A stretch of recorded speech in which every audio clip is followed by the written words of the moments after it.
त्रिविधा भवति श्रद्धा द्विविधा भवति श्रद्धा देहिनां सा स्वभावजा देहिनां सा स्वभावजा सात्विकी राजसी चैव सात्विकी राजसश्चैव तामसी चेति तां शृणु तामसी चेति तां शृणु.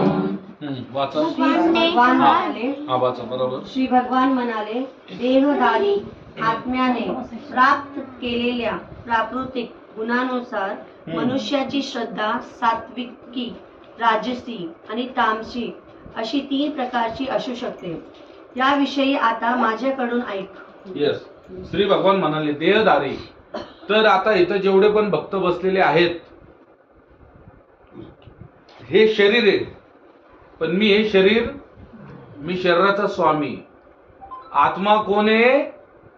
तुम्हाला जे शरीर भेटलंय ना, जे पण स्त्री पुरुष जे कोण आहेत, कुत्रा मांजर, त्या शरीराचा स्वामी कोण आहे?